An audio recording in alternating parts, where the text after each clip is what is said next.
dat die Here meer met jou wil praat as wat jy bereid is om te luister. Hoeveel van ons lewe die goue reël uit? Ek wil jou vanaand uitdaag, mag ons Jesus se hande en voete raak. As jy baie keer op verkeerde plek is, dat God jou sal letterlik ruk en roep. En dan het ons 'n storie van Moses wat sy hart met God gedeel het en gesê het, Here, ek kan nie meer nie. U moet uitkoms gee.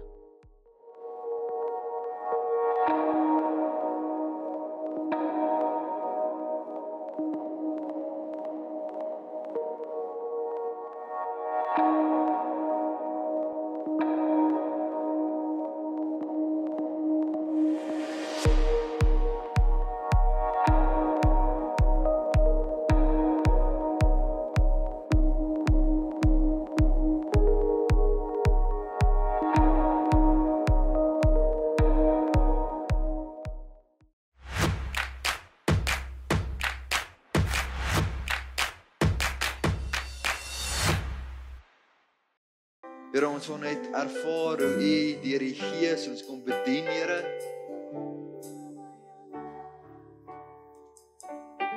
Hoe U ons net weer krag kom gee, Here. Hoe U ons net weer kom volmaak, Here.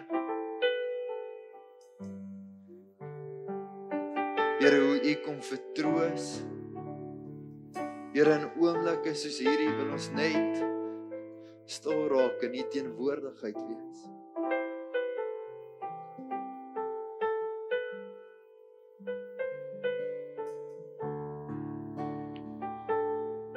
Here, vanaand bid ons dat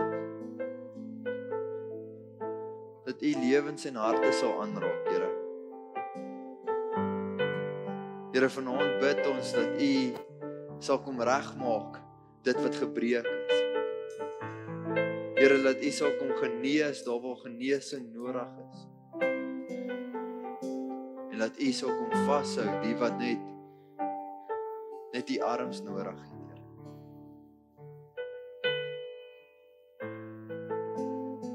Here, dankie dat U altyd opdaag. Here, U is 'n God wat opdaag. Vanaand wil ons U net eer daarvoor, Here. Heilige Gees, kom werk in ons nou, Here. En berei ons harte voor. In Jesus naam. Amen. Wonderlik. Gemeente, vanaand gaan ek bietjie gesels oor God gee uitkoms. En dis vir my interessant. Ons as mense is baie interessant. Ek weet nie of jy so bietjie na die ouens rondom jou gekyk het nie. As jy net kyk na hulle haarstyl, is dit interessant, nê? Dit lyk so bietjie anderste as joune. Die van ons wat hare het. Wonderlik. Halleluja. Nê? Ons as mense is interessant. Nou, so 'n paar jaar terug het mense kilometers en kilometers gestap om by plekke uit te kom. En toe kom ons agter, maar as jy 'n ding met 4 bene vang, wat so bietjie groter is as 'n mens en jy klim bo op hom en jy ry hom, dan kan jy bietjie vinniger by plekke uitkom. Nou ek weet van ouens wat 2 been goed ook vang en gery het, soos volstruise, nê? Maar ek weet nie hoe bestuur jy lekker 'n volstruis nie. En toe, om so bietjie meer tyd te bespaar en goeders, het ons die kar ontwerp. En al hierdie goeders het ons gekry en ontwerp om vir ons tyd te spaar. En tog lewe ons in 'n eeu waar ons as mens die minste tyd ooit het. Ek weet nie van julle, een van die vreemdste goed toe ons hiernatoe getrek het is mense wat in Pretoria bly en in Johannesburg werk en mense wat in Johannesburg bly en in Pretoria werk. Dit het nog nooit vir my sin gemaak nie. En dis mense wat hier bly en in Sandton werk, wat ek ook nie kan verstaan nie, nê? Ons het karre gekry om tyd te bespaar en tog spandeer ons 2 tot 4 ure 'n dag op die pad binne in jou vinnige motortjie. En ons is 'n generasie wat soveel minder tyd het. Nou ek begin met hierdie hierdie verhaal of hierdie gedeelte, want ek het met so 'n paar ouens gepraat die afgelope tyd en ek kom agter dat mense moeg is. Nee? Dalk nie fisies nie, dalk kan jy nog fisies bietjie aangaan en jy kan nog 'n paar goeders doen en wil jy nog 'n paar goed doen, maar emosioneel is ouens moeg. Net op 'n plek waar ek voel my moeg is moeg. En so kom ek agter dat hierdie ding van moeg wees nie 'n kwessie is van meer tyd nie. Maar hierdie ding van moeg wees eintlik 'n lang pad al saam met ons as mens kom. As jy 'n mens is, gaan jy baie vinnig agterkom jy kan nie net 100 km/h in 'n rigting in hardloop nie. Iewers gaan jy moeg raak. En selfs die Bybel sê jong manne raak moeg en afgemat. Nou, ek het so 'n paar verhale in die Bybel, so 'n paar groot manne wat ek so 'n bietjie met jou hulle stories wil deel vanaand. Die heel eerste een is Elia. Nou Elia was 'n groot profeet in Israel en tog het hy ook moeg geraak. So moeg dat hy op 'n stadium weggehardloop het.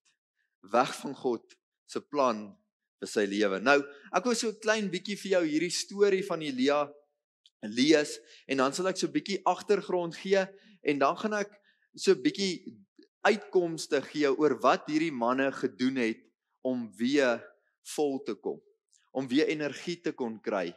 Wat het hulle gedoen om weer by die Here se voete stil te staan? So, Elia se storie of die storie wat ek wil vertel, begin daar in 1 Konings 19 vers 1.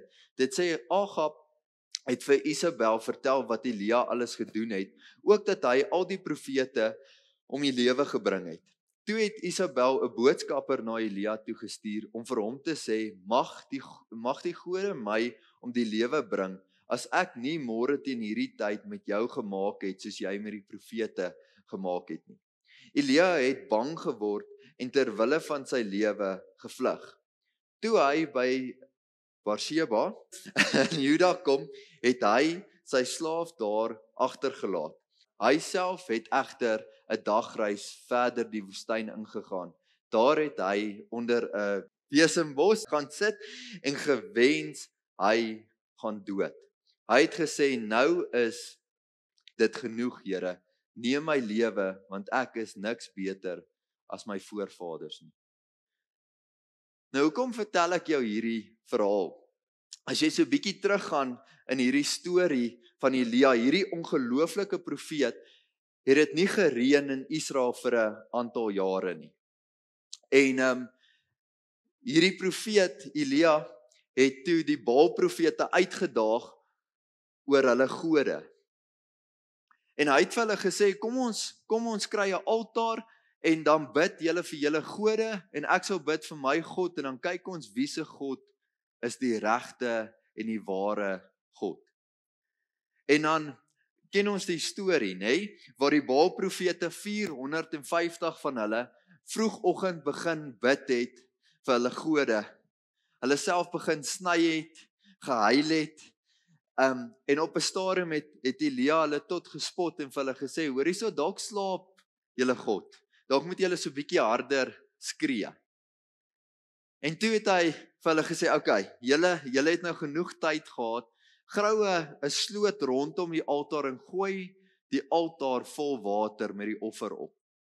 En hulle het dit 'n paar keer gedoen, totdat die offer sopnat was. En hierdie man, Elia, het een keer gebid en God het vuur uit die hemel uitgestuur om daai altaar te vernietig. Nou, ek weet nie van julle nie, maar ek het nog nooit vuur uit die hemel uitgebid nie.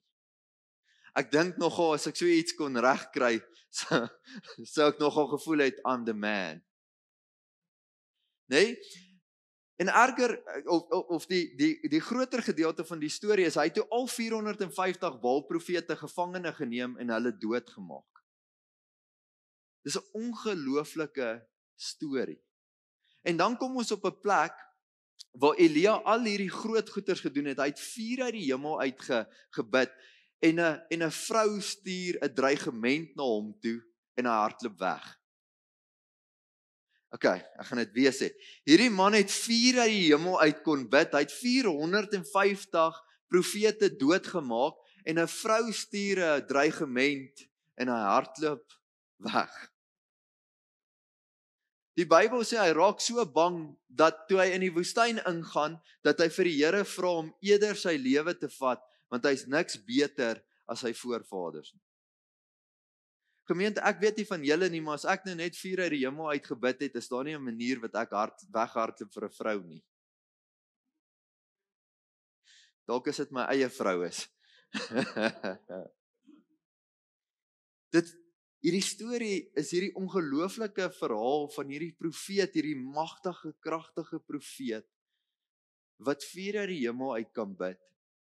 En tog kom hy op 'n plek waar hy weghardloop en sê Here, ek kan nie meer nie. Nou, vanaand is ek nie hier om jou mismoedig te maak nie, want ek wil graag vir jou hierdie storie aanhou vertel. Daar in die woestyn het Elia in die slaap geraak en 'n engel het 2 keer hom kom wakker maak en vir hom gesê, eet. So blykbaar is kos baie belangrik. As jy afvoel, eet ietsie. En dan vertel hy hierdie storie waar Elia na die berg van God toe gegaan het en waar God voor Elia verby beweeg.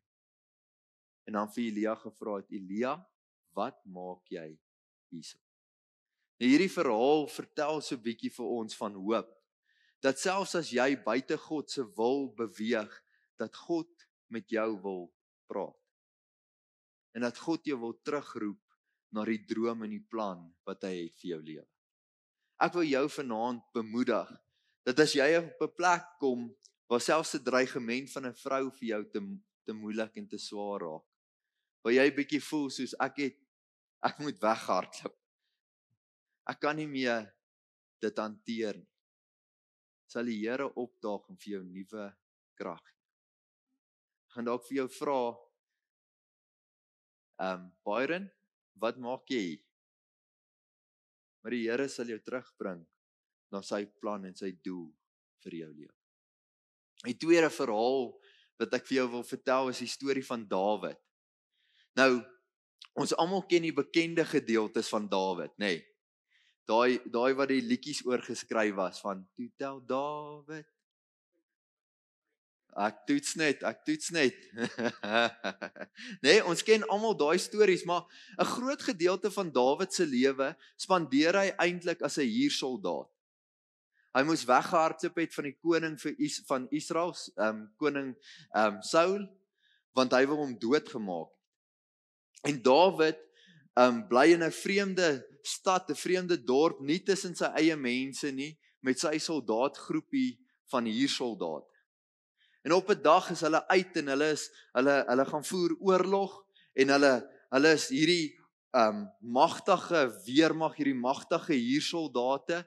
En toe hulle terugkom by die huis, toe het daar 'n groep ouens, hulle vrouens en hulle kinders aangeval, alles verbrand wat hulle besit en hulle vrouens en kinders as slawe saamgevat. Nou ek wil vir julle sê, hierdie man Dawid was as 16 jaar oud, het hy 'n reus aangevat. Hy's nie 'n bang ouetjie nie. Inteendeel, Dawid is hierdie ongelooflike 'n warrior wat ons van praat as ons praat oor Dawid in die Bybel, nê? Nee? Hierdie ongelooflike sterk koning.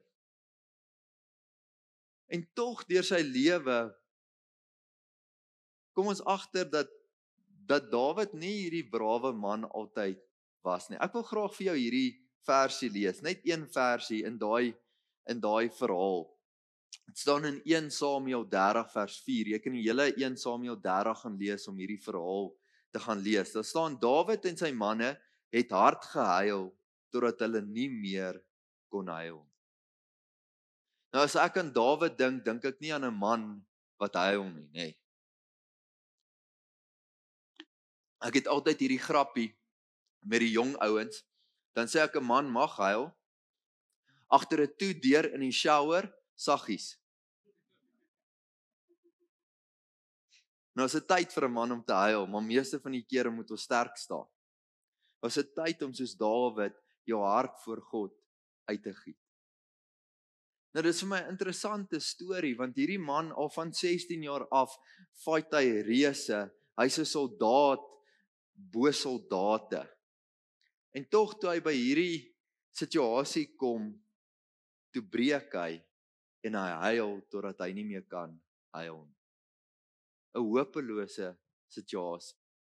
En dan die volgende gedeelte wat vir my so interessant is onthou, jy moet onthou, Dawid was hy het oorlog verstaan, hy het geweet hoe om ouens aan te val en in te haal. Hy was 'n soldaat, hy was 'n sterk koning. En tog in 1 Samuel 30 vers 8 sê dit die volgende: Dawid het die Here geraadpleeg. Ek wil dit weer lees. Dawid het die Here geraadpleeg. Moet ek hierdie bende agtervolg, sal ek hulle inhaal? Die Here het hom geantwoord: ja, want jy sal hulle inhaal en jou mense red. Dit is my interessant dat Dawid geweet het waar sy krag vandaan kom, né? Nee? Ek weet nie van julle nie, maar baie keer in my lewe as dit swaar of moeilik gaan, dan maak ek my eie planne. So van julle ook hier, né? Nee? Ek het 'n plan A, B, C, D tot ons kan gaan na die syfers toe ook. Ek het al hierdie planne om goed uit te sorteer. En tog as 'n ou kyk na Dawid se lewe, 'n man wat oorlog verstaan het, geweet het of hy daai ouens sou kon inhaal of nie, gaan raadpleeg God eerste. Ek wil vanaand vir jou sê, as jy op 'n plek in jou lewe kom wat jou planne besig is om te faal, as jy op 'n plek is waar jy nie meer weet wat om te doen nie, gaan raadpleeg die Here. Want hy sal vir jou uitkoms gee. Ek kyk na my eie lewe en ek dink as ek myself moet vergelyk met 'n ou soos koning Dawid, kom ek nie eers naby nie. Ek sou nie eers die persoon gewees het wat sy wapens kon dra. Die Bybel sê, hy's 'n man na God se hart. Nou as Dawid God moes raadpleeg, gemeente, hoeveel te meer nie ons. Hoeveel te meer moet ons nie by God se voete gaan staan raak en sê, Here, help my. Here, wat is volgende? Hoe maak ons nou? En die Here sal vir jou antwoord gee. Iets wat ek in my kort lewe geleer het is, dat die Here meer met jou wil praat as wat jy bereid is om te luister. En as jy gewoonlik nie God se stem hoor nie, is dit een van 2 redes. Die eerste een is, jy's binne in 'n toets, en die Here is besig om jou karakter en jou hart te toets, te kyk hoe jy gaan optree. En die tweede ding is, God het vir jou iets gesê en jy het dit nog nie gedoen nie. En ek dink baie van ons is op daai plek waar God vir ons iets gesê het, en ons vra, Here, hoekom praat U nie meer met my nie? Hoekom is U stil? En dan sê die Here, want jy het nog nie gedoen wat ek al voorheen vir jou gesê het om te gaan doen. Mag ons gehoorsaam wees as kinders van God. Iets wat pastoor Jacques vanoggend so mooi gesê het, en ek wil graag sy woorde gebruik is, dit help nie ons as Christene doen net nie dit wat sleg is nie. As ons net nie doen wat sleg is nie, wat maak ons beter as die res van die wêreld? Soos ek net nie steel nie, en ek pleeg darm nie moord nie, en ek skei darm nie my vrou nie, en ek vloek darm nie, en ek drink darm nie elke dag nie. Maak jy nie 'n Christen. Ons moet meer soos Jesus probeer. Ons moet die goeie doen. Ons moet mense optel. Help daar waar ons kan. Ons werksplekke 'n beter plek maak as wat dit gister was. Ons moet nie net ons vrouens verdra nie. Ons moet hulle lief hê. Jy sien, die Bybel eindig nie net by om nie sleg te doen nie. Dit sit 'n verantwoordelikheid op ons om die goeie na te streef. Mag ons soos Dawid God raadpleeg in elke omstandigheid. Die laaste storie wat ek met jou wil deel, is die storie van Moses. Nou hierdie is 'n interessante storie, want ek sien nogal ons volk in daai selfde situasie. Ons as Suid-Afrikaners, nê? Ons hou van kla. Gister wen ons die rugby game en ons kla oor hoe die ref geel kaarte uitgedeel het. Dit het gelyk soos 'n snoepie uitverkoping, nê? Ek hoor daar 6 nuwe reëls wat hulle gaan inbring in 2026. Dink een van hulle is jy mag nie meer as 2 geel kaarte vir 'n span uitdeel wat teen Suid-Afrika speel. Maar dit daar gelaat. Nee, ons as Suid-Afrikaners hou van kla en Moses moes 'n volk gelei het wat presies dieselfde was. Hulle het gehou van kla. As die Here vir hulle brood gegee het, dan kla hulle hoekom daar nie vleis was nie. As die Here vir hulle vleis gegee het, dan kla hulle hoekom hulle dit nie 7 dae 'n week, 7 dae 'n week mag optel nie. Of hulle kla oor die water wat warm is, of hulle kla oor hulle voete wat seer is, of hulle kla oor wat dit ook al mag wees, nê. Dit was 'n klaande nasie, 'n klaande volk. En Moses kom op 'n plek wat hy die volgende sê, Numeri 11 vers 14 en 15. Dit sê die volgende: Ek sien nie langer kans om hierdie hele volk alleen te dra nie, want dit is te swaar vir my. As u so met my wil maak, kan u my gerus maar om die lewe bring as u my goedgesind is. Hierdie slegte behandeling kan ek nie meer verduur nie. Dis rowwe woorde. Here, as u my goedgesind is, maak my eerder dood. Hierdie mense sien ek nie meer voor kans nie. Dis vreeslik. Gemeente, ek wil vandag vir jou sê, ons as leiers ervaar dit, nê? Waar die mense wat ons lei partykeer net moeilik is. Onnodig moeilik. Net iets sal sê, net om iets te sê om moeilik te wees. Het julle sulke mense of is dit net ek wat dit beleef? As ons kerk toe kom, dan kla ons oor die dromme wat te hard is. Of ons kla oor die tannie wat voor my staan wat te vals sing. Ons kla oor alles en dit het my nogal laat dink. Ons het so 'n week of wat terug so 'n bietjie gesels oor die goue reël. Nou die goue reël in die Bybel is: doen aan ander wat jy graag wil hê iemand moet aan jou doen. As jy onder iemand se leierskap staan, is jy daar om te serve, om die leier te bedien, om hom die beste leier te maak wat hy kan wees. Jy's nie daar om 'n klip in sy sak te wees en die lewe vir hom moeilik te maak. Ek dink baie daar en ek wil vir Dawie vanaand so 'n bietjie uitlig. Want Dawie is 'n top dog daar in sy werksarea. Toe hy 'n jong ou was en hy was nog besig met sy swattings en hy was daar aan die begin van sy maatskappy, dink ek nogal hy sou as hierdie jong ouetjie wou gehad het, een van die baase moes hom bietjie vat vir koffie. Né? Dink bietjie aan jou eie werksplek. Toe jy begin het, wou jy nie gehad het iemand moes net so bietjie jou hande sterk maak. Jou bietjie meer leer, jou bietjie optrek. Of dalk daar waar jy begin het as 'n jong man of vrou, het jy baie energie ingesit, so jy het baie tyd en moeite en ekstra effort ingesit en jy het gewens iemand sien dit net raak. En tog lewe ons nie hierdie goue reël. Ons het altyd hierdie begeerte gehad dat iemand ons hande sou sterk maak. Maar ons doen dit nie aan ander nie.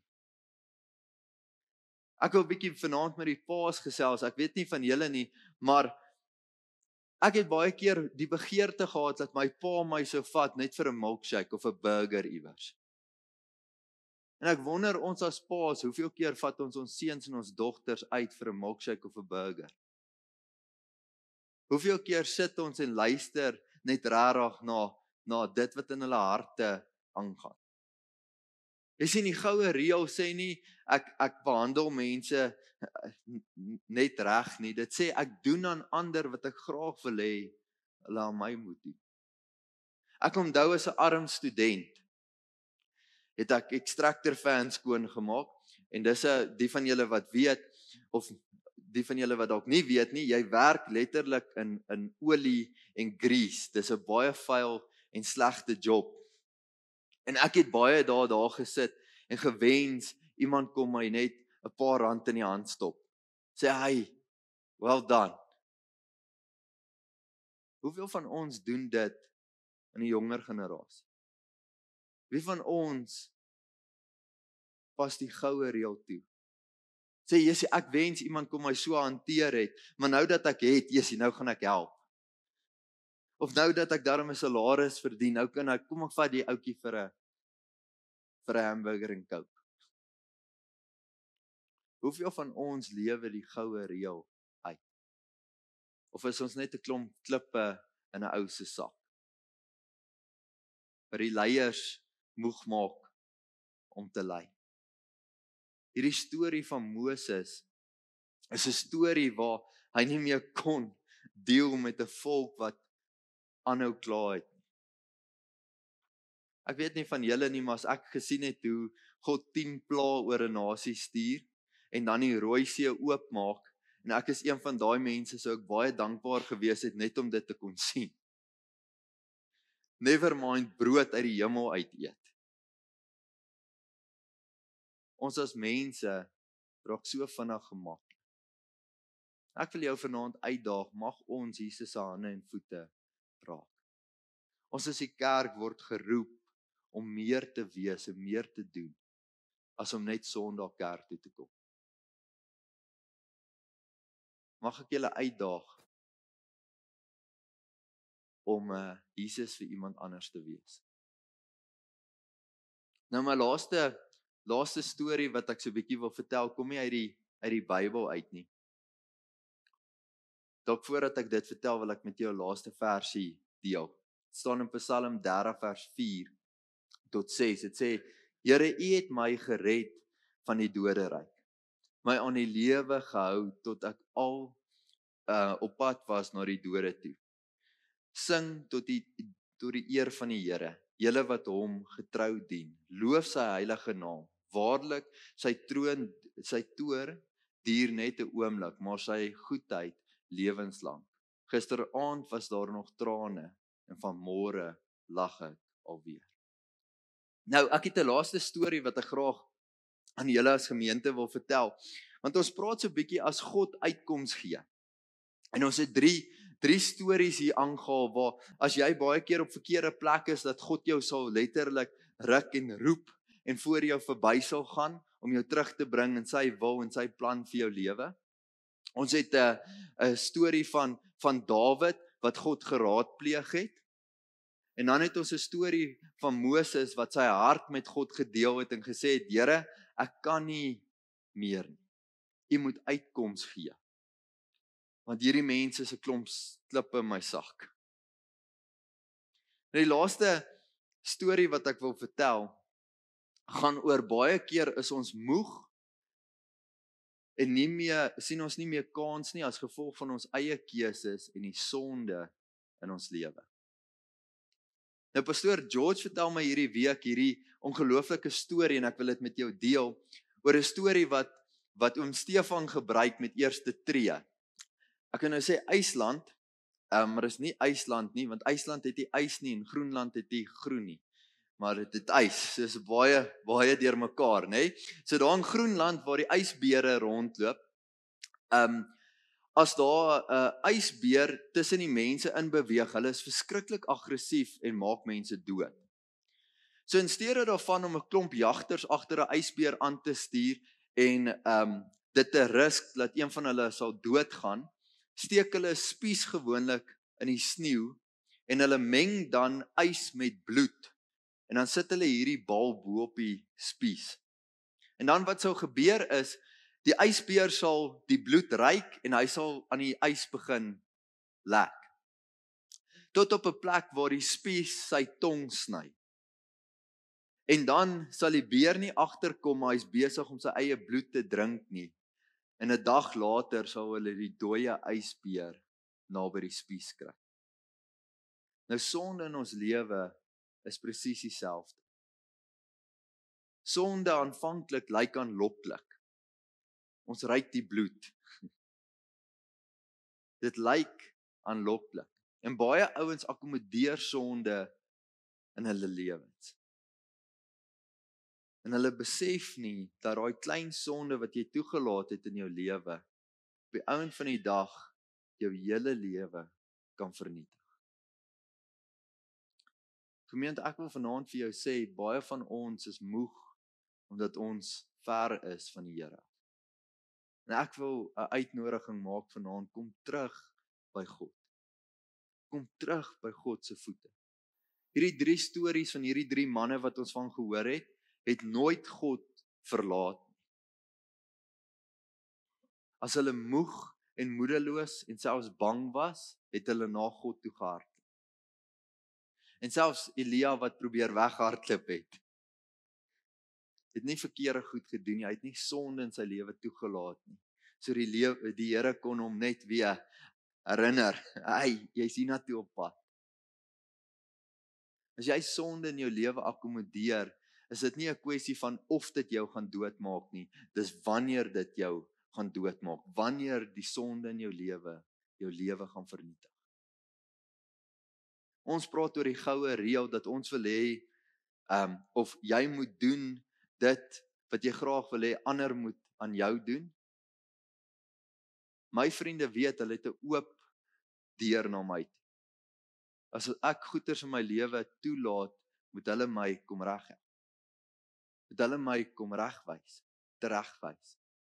Maar snaaks genoeg hoe ons sonde in ons lewe akkommodeer, veral as dit naby in die huis kom, né?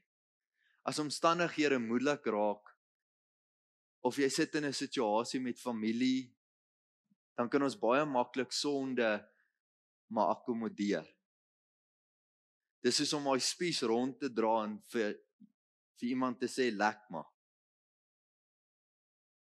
Ons as Christene is nie daar om nice mense te wees. Ons is daar om die waarheid te kom verkondig. Ons is daar om mense te waarsku teen die sonde in hulle lewe. En hulle voor te stel aan die een wat ons lewe verander. Sy naam is Jesus Christus. Mag ons nie sonde akkommodeer in ons lewe. Gemeente, ek weet dit is moeilik om hierdie pad van heiligmaking te loop, né? Dis wat God van ons vereis. Ek dink so baie ouens vertel so mooi stories oor hulle testimonies, né? Van 40 jaar terug. En dan wonder ek wat het die Here die afgelope 40 jaar in jou lewe gedoen. En ek weet dis 'n pad. Want as daai taxi voor jou inry, of as dit moeilik gaan by die werk, dan is ons vinnig om iets te sê rondom ons baase, of die slegte werksomstandighede, né? God het ons geroep na heiligmaking. Hy wil jou vat van krag tot krag. Ons almal sê amen.